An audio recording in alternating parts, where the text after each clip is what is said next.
Bonjour Claire. Bonjour. Merci d'avoir accepté mon interview. Je suis ravi de pouvoir échanger avec toi sur une petite partie de ta carrière dans le doublage.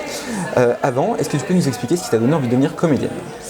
Oula, alors moi depuis l'âge de 4 ans, je fais le pitre, je monte sur les tables, je fais le clown, je fais rire. En fait, je crois que j'aime faire rire. D'accord. Depuis que je suis enfant, donc voilà. Et ça s'est jamais posé autrement que je serai comédienne. Je ferai rire, je ferai plaisir, je ferai du bien aux gens, je serai comédienne. Voilà. Super. Donc je peux pas te dire autre chose que ça. Depuis l'âge de 4 ans, vraiment. Ok. Bon. Et alors du coup, à quel moment le doublage est arrivé dans ta carrière? Alors, pas à l'âge de 4 ans. Moi, j'ai pas commencé enfant. J'ai commencé en... Je crois que mon premier cachet, ça doit être en 87, quelque chose comme ça. Donc voilà, j'avais 21 ans. Oui, c'est ça. Et puis voilà, j'ai fait des petites choses. C'était Jacqueline Porel, qui n'est plus de ce monde aujourd'hui, qui m'a mis le pied à l'étrier, qui était une grande dame du doublage à l'époque. C'était vraiment une grande madame.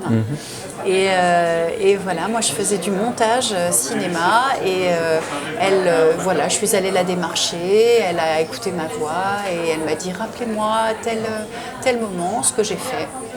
Et elle m'a distribué sur La Servante écarlate de Schondorf. C'était mon premier film, Schondorf. D'accord. Mon premier film, ouais. Okay. J'avais rien, hein, j'avais, je sais pas, 2 scènes, quoi. Ouais. Ok. Ouais. Du coup, c'est ça qui t'a donné ensuite envie de continuer. Ouais. Ouais, j'aimais beaucoup et je trouvais ça très ludique et comme je faisais du montage en plus, c'était pas trop difficile pour moi d'être synchrone parce que je passais mon temps à synchroniser du son sur de l'image et j'étais comédienne à la base bien évidemment puisque je faisais du théâtre et que je sortais de chez Périmony, donc bon voilà, il y avait les 2 ingrédients pour pouvoir assez rapidement faire de la synchro et du doublage. Ok. Alors, tu as doublé depuis un grand nombre de comédiennes. C'est par exemple le cas de la comédienne Sarah Michelle Gellar, que tu as doublé dans la série emblématique Buffy contre les vampires, dans le rôle de Buffy. Salut, je suis Buffy, et j'irai pas par 4 chemins, j'ai un service à te demander. J'ai aucune envie que tu partes, mais plutôt qu'on devienne copines, toi et moi. Mais je croyais que tu étais déjà copine avec Cordelia. J'ai pas le droit d'avoir 2 copines? Ici, c'est rare. Écoute, il faut que je réussisse à m'intégrer. Tout est nouveau et Cordelia est vraiment gentille avec moi. Comment se sont passés tes premiers jours de doublage sur cette série? C'était génial. C'était vraiment... d'abord, on était toute une équipe de potes sur cette série. On s'aimait tous beaucoup. La société de doublage à l'époque était super. C'était une toute jeune société de doublage qui venait de naître. Il y avait une ambiance formidable, très familiale. Et moi, on a passé des essais. Hein. On était 3 à passer les essais sur Buffy. J'ai été choisie par le diffuseur à l'époque, je crois, et puis le client. Et voilà, et c'était... j'ai que des bons souvenirs, moi, sur cette série. Je vais avoir besoin des compétences de chacun d'entre vous. Je compte surtout sur toi, Alex. Tu seras un élément essentiel. Qu'est-ce que je dois faire? Est-ce que tu te rappelles des exercices de préparation militaire que tu faisais? Oh! Des lance-roquettes. Désolée, ce serait inutile. Parce que la dernière fois, on a fait beaucoup de dégâts et on n'en a tué qu'un. Buffy Malgré des choses un peu particulières, puisque Spike, c'est Serge Fallu qui le doublait, et que Serge Fallu était mon mari à l'époque, et pendant la série, on a divorcé. D'accord. Donc voilà, c'était quand même un petit peu touchy. Hein. On se retrouvait tous les 2 à la barre à se déclarer des grands machins d'amour alors qu'on était en train de faire un beau divorce. Voilà, c'était un peu particulier. Ok. Voilà. Des moments où tu ne t'esquivais pas tant que ça. Oh, je t'en prie. On n'a jamais été liés. Tout ce qui te poussait à me vouloir, c'était mon côté inabordable. C'était que ça pour toi? Oh, je t'en prie, on va pas remuer le passé. Ah non, attends, c'est trop facile. Ça y est, j'ai écouté la complainte de la tueuse. Et si tu écoutais un peu la mienne? Ça marche. Tu l'as ensuite retrouvé sur la série Ringer, dans laquelle tu jouais 2 sœurs jumelles. Oui. Est-ce que c'était simple pour toi de doubler les 2 personnages? Oui, c'est pas... En fait, c'est pas très compliqué. Enfin, c'est pas très compliqué. Il faut juste être bien certain des types de rôles qu'on a à doubler. Et après... on peut switcher l'un, l'autre. C'est un peu comme si on faisait 2 ou 3 plateaux dans la journée, en fait. D'accord, ouais, ok. On peut aller doubler, je sais pas, je te dis n'importe quoi, une jeune femme très bon chic, bon genre, et puis après tu quittes le plateau, tu fais une demi-heure de route, et puis tu arrives et tu dois faire une espèce de côté badass, machin, tout. Bon voilà, c'est à partir du moment où les rôles sont définis, que ce soit au même moment n'est pas très compliqué à faire, il suffit quand même. C'est pour ça qu'il faut être acteur, pour faire ce métier, bien évidemment, de sentir la différence entre les deux personnages. Tu n'as que ça comme bagage? On voyage léger de nos jours.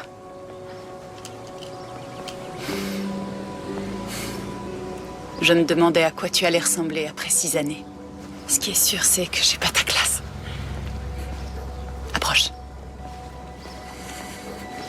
Parce que là, il s'agit de 2 personnages, même si c'est la même comédienne. Ok, ça marche. Tu l'as également retrouvée dernièrement dans la série Wolfpack, dans un rôle de flic. Est-ce que tu es toujours heureuse de la retrouver quand tu la retrouves à l'écran? Ouais. Elle est fraîche, cette comédienne. Je trouve qu'elle vieillit pas. Elle a ce côté. C'est très agréable de doubler une comédienne quand même. Pour moi, c'est peut-être pas la plus grande comédienne que je double dans sa, même si je la trouve très bien, mais elle a un côté spontané, vivant. J'aime beaucoup doubler cette fille. Everett, ton ami Connor est porté disparu. Il semblerait qu'à force de tirer, il a arraché son plâtre de sa jambe, ce qui, j'imagine assez bien, n'a pas dû être facile. Il était certainement très pressé. Comment ça, porté disparu? Personne n'a l'air de savoir où il est passé et il répond pas au téléphone. Tu l'as retrouvé, tu l'as aussi doublé sur l'ensemble de ses films au cinéma, comme Sex Intention, les Scooby-Doo, The Grudge, Véronica décide de mourir, entre autres. Sur lequel de ces projets t'as le plus aimé la doubler? Sur les films, tu parles, ou sur Film ou la série, peu importe. Oh, Ouais. Buffy. Buffy? Ouais, clairement Buffy. Buffy, j'adore cette série, je trouve qu'elle est vraiment iconique, elle traite de sujets hyper intéressants, c'est très avant-gardiste. Ouais, Buffy, vraiment Buffy. Ok. Après cette immolation débile, il fallait que je vienne, non? Tu ne devais pas détruire le monde en lui retirant son épée à ce Al Franken ou je sais pas quoi, là? Ça ne presse pas. Je voulais te faire mes adieux. Tu es la seule chose dans cette dimension que je regretterais. Ne gâchons pas ce beau moment, s'il te plaît. On pourrait se battre. Une autre actrice que tu as presque toujours doublée, c'est Terry Hatcher, que Ouais. tu doubles depuis Lois et Clark dans le rôle de Lois Lane. Est-ce que ça a tout de suite collé à la barre avec cette comédienne? Ouais, c'est ma préf. C'est ta préférée? Ouais, c'est ma préférée. J'adore cette comédienne, je trouve que... je sais pas, je me sens chez moi. Chez elle, je me sens chez moi. Vraiment, j'ai l'impression, si je tournais, enfin, faut pas l'entendre de manière prétentieuse, mais on est dans les mêmes énergies de jeu, on est le même genre de comédienne en fait. On va chercher les mêmes outils intérieurs pour travailler. De nous? Eh bien, en fait, il s'agit de vous. Je voudrais savoir... Combien de gens savent que vous venez d'une autre planète? Quoi? Que vous pliez l'acier à main nue. Je veux dire que vous franchissez un immeuble d'un... Un peu moins fort. Que vous êtes arrivé dans un vaisseau spatial quand vous étiez tout petit. Que ce soit sur les émotions, que ce soit sur le rire. C'est un clown, c'est un immense clown, Terry Hatcher. Moi aussi, je suis clown. Je suis même clown professionnel. Non, mais c'est vrai. D'accord. Hein. Je suis professionnalisée en clown. D'accord. Donc, c'est une vérité. Donc, voilà, je retrouve sa façon d'aborder le comique, le rire, la situation dramaturgique, vraiment de gag. Et en contrepartie, et là je me retrouve aussi beaucoup à cet endroit-là, cette part très émotionnelle qu'elle a, très à fleur de peau, sensible, voire même un peu cassée. Bon, elle a vécu un drame personnel dans sa vie que moi, grand-duc, j'ai pas vécu, donc tant mieux. Mais je sens un peu les mêmes choses, quoi. Donc j'ai l'impression que c'est une espèce de jumelle, quoi. Ok. Mike? Un souci? Je pensais pas qu'il pouvait y avoir quelqu'un dehors. Je viens de me lever. Je suis sûr que vous êtes très bien. Voilà. Et du coup, j'adore la doubler. Et je trouve que c'est une formidable comédienne. Elle aurait dû... moi, je trouve qu'elle aurait dû faire une carrière encore plus importante. Encore plus, ouais. Ah, ouais. Je trouve que vraiment elle aurait dû faire partie des grandes comédiennes qui tournent au cinéma, tu vois. Ouais. Elle n'a pas fait assez de films. Elle est restée très comédienne de série, je dis ça entre guillemets, mais je sais que là-bas aux États-Unis ils font quand même de moins en moins, mais bon, elle n'a pas la carrière qu'elle mérite. Tu l'as ensuite retrouvée dans le rôle incroyable de Suzanne Delfino dans la série Desperate Housewives. Je crois que Suzanne d'ailleurs c'est ton personnage préféré. Oui, qu'est-ce que tu as préféré? Attendez, avant d'aller plus loin, je tiens à voir vos diplômes parce que là... Une analyse de sang peut suffire à nous Je n'ai éclairer. pas besoin d'analyse, je n'ai pas l'âge de la ménopause. Vous sortez de ces bêtises, franchement, on vous enseigne n'importe quoi. À l'école de médecine de l'université d'Harvard. Promotion 1997. Mais quelle horreur, je suis une vieille peau. Qu'est-ce que tu as préféré dans ce rôle, justement? Alors, déjà, tout ce que je viens de dire, c'est-à-dire l'oscillation et les différences entre toute sa part clown comique et sa part d'émotion à la mort de Mike et tout ça. Donc, voilà. Après, j'adore son côté faux-folle, son côté un peu flyé, déjanté, un peu à 4 mètres au-dessus du sol. Et puis, j'aime bien cette série par rapport aux visions de ces 4 femmes. Je trouve ça vraiment sympa. Puis c'est bien aussi pour une comédienne d'être dans une série de femmes. Parce que maintenant, il y en a beaucoup. Mais fut une époque, il y en avait moins. Il y en avait moins, Donc c'était très encourageant pour nous, les comédiennes, de se dire « Ah, ça y est, il commence à y avoir des séries Les femmes sont à l'honneur. Exactement, ce qui est plus le cas aujourd'hui. À quoi ça sert de garantir un produit à vie si c'est pour qu'il se casse au bout de 4 mois? Ou alors faut croire qu'en 4 mois, t'as utilisé ton tire-bouchon autant de fois que n'importe qui l'utiliserait en toute une vie. Ta maman est de moins en moins jolie parce qu'elle est de plus en plus cruelle, faudra lui dire. Certains l'ont peut-être oublié, mais dans la sitcom Une nounou d'enfer, tu doublais Margaret Sheffield, interprétée par Nicole Tom. Quel souvenir t'as gardé de ce doublage? Oh, c'est loin. J'ai le souvenir de Christophe Lemoine qui était tout petit, qui était très jeune. J'ai le souvenir d'avoir été complètement émerveillée et bluffée par le travail de Marie Vincent sur la nounou. Sur Fran? Ouais, sur Fran. Où moi, j'étais pas encore du tout à ce niveau-là. Et je me disais, waouh, quand je serai grande, il faudra que j'arrive à être aussi rapide, aussi véloce, aussi, je dis 2 fois la même chose là, mais aussi pleine de ruptures. Je la trouvais incroyable, Marie. Elle me bluffait complètement. Et j'ai beaucoup appris d'ailleurs sur cette série en tant que comédienne en observant Marie travailler. C'est trop voyant, ça. Tout le monde va me regarder. Et alors, ils verront une belle jeune fille? Je sais pas, je me sens si gauche à côté de vous. Chérie, mais si je suis là, c'est pour t'aider, voyons. Qu'est-ce que tu crois? Qu'un jour, on a 14 ans et que boum, on se retrouve avec le savoir-faire et la sophistication d'une femme de mon âge et de mon expérience? Ça marche. Dans la série Scandale, tu doubles l'actrice Bellamy Young dans le rôle de Mélie. Comment est-ce que tu décrirais ton rôle dans la série? C'est un rôle de puissance, c'est un rôle d'arriviste, elle est terrible. Et en même temps, elle a cette fêlure, c'est ça qui est bien aussi sur ces grands dessins de rôles et de femmes. Moi, je me suis régalée. C'est Perrette Pradier qui a pensé à moi sur ce rôle. J'étais un peu, quand j'ai commencé la série avec elle, je me suis dit, oh là là, est-ce que c'est vraiment pour moi ce truc-là? Et en fait, elle avait vraiment raison. Pépé, elle avait un sens du casting absolument formidable. J'ai fini par vraiment comprendre pourquoi elle m'avait mise sur cette comédienne et pourquoi elle m'avait mise sur ce rôle. Parce qu'en fait, au-delà d'avoir ce qu'on disait tout à l'heure, de la fantaisie, tout ça, ok, mais j'ai beaucoup de puissance en fait. Et on m'emploie rarement sur des rôles de puissante. Et j'en ai beaucoup à l'intérieur de moi. Et c'est vrai que rares sont les directeurs artistiques qui l'ont vu chez moi, ça. Et Perrette l'avait vu, donc c'est très chouette. J'ai la parole. Selon vous, le planning familial sera toujours financé. En théorie, oui. Mais si ça passe en discrétionnaire, vous donnez le pouvoir aux gens qui sont ici de dire « Vous savez quoi ?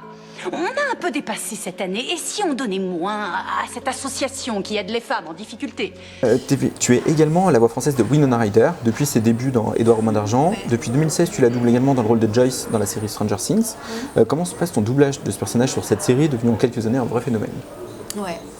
Je vais peut-être un peu décevoir Ah, à c'est pas cet grave. endroit.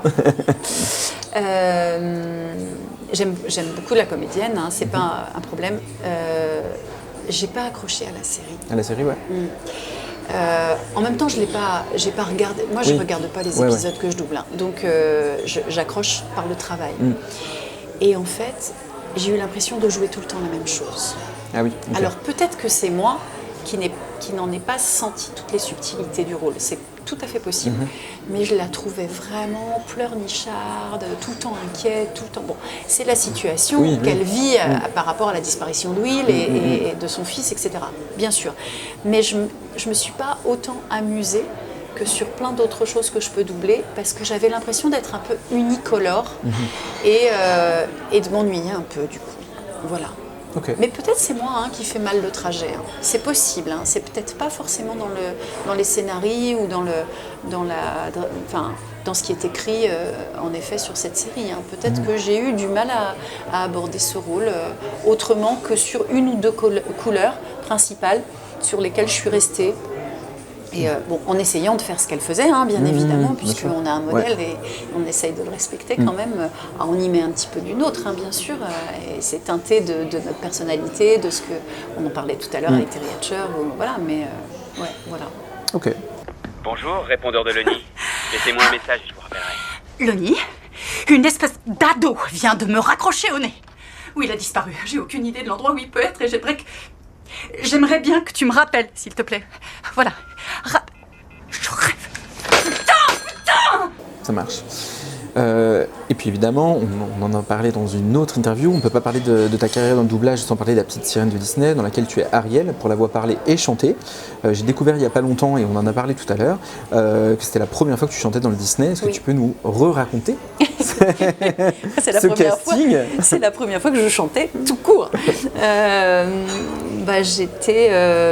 J'étais au studio SIS qui n'existe plus, je crois, aujourd'hui.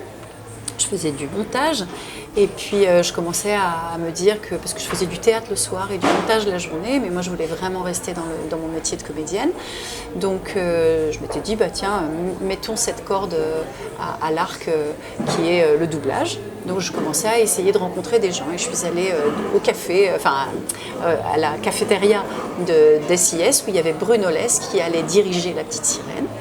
Et je me suis présentée et là il a fait une espèce de double take, parler, oui cette voix fraîche machin, oh là là, je me suis dit il est chelou lui. Et est-ce que vous savez chanter? Alors tout de suite j'ai dit oui, puisqu'on m'avait dit tu dis oui, quoi qu'il arrive, puis tu verras après. Donc j'ai dit oui et il m'a donné rendez-vous quasiment pour le lendemain ou le surlendemain en me donnant une cassette à l'époque pour écouter quand même la chanson.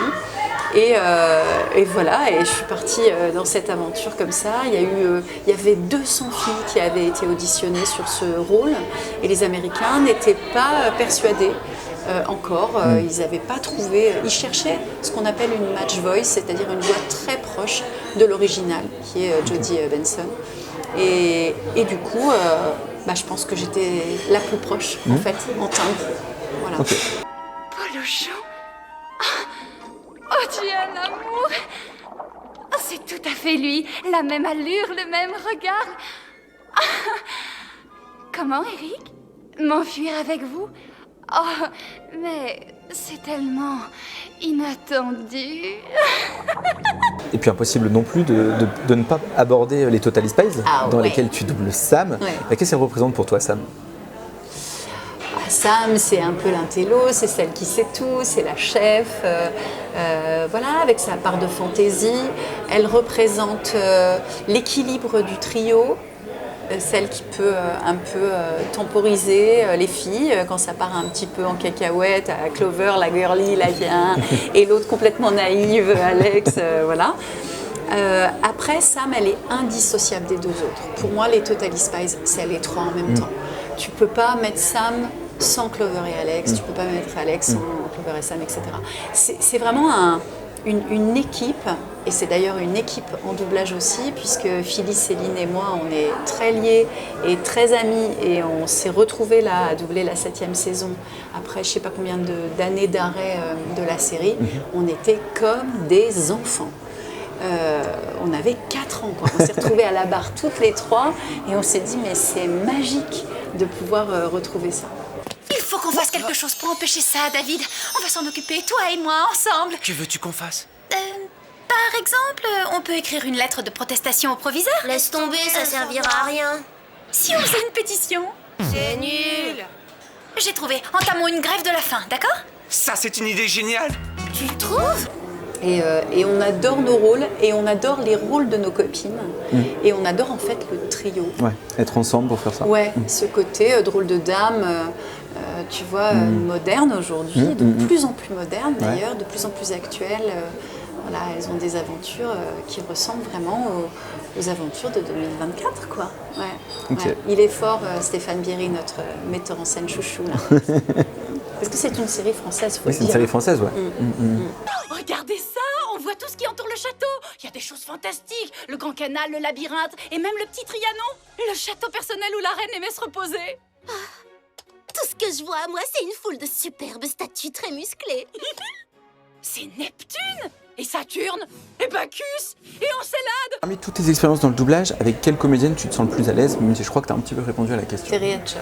Terry Hatcher. Ouais. Ok. Et du coup, mis à part sur, par exemple, Suzanne, sur quel rôle, sur quel film t'as le plus aimé la doubler? Loïs. Loïs, ouais. Lane, ouais. Ouais. Et puis, non, mais tout, mais même les petits téléfilms que j'ai, Ouais. les téléfilms que j'ai fait récemment, là, ouais. À chaque fois, quoi. Ouais, no comment. Ça marche. L'agence d'intérim doit nous trouver quelqu'un sous peu. La semaine avant Noël, vraiment. Louez-moi cette chambre. Elle est réservée à un membre du personnel. Je vais travailler. Je vais vous aider. Femme de chambre, gouvernante, ce n'est pas pour vous. Il vous faut un coup de main et moi, il me faut cette chambre. C'est le meilleur compromis. Merci beaucoup, Claire, de m'avoir accordé cette interview. Je suis très content d'avoir pu échanger avec toi sur ton expérience dans le doublage. Maintenant, que nous diraient Buffy et Suzanne pour terminer cette interview? Bon, déjà, Mike, je voulais te... Johan, je voulais te remercier pour cette interview qui était formidable. Et fais gaffe, parce que si tu me retrouves à un moment donné avec un pieu, je peux te le mettre directement dans le cœur. Alors tu vas mettre ça sur Internet rapidement et on va faire plein de vues. Super, merci. Avec plaisir.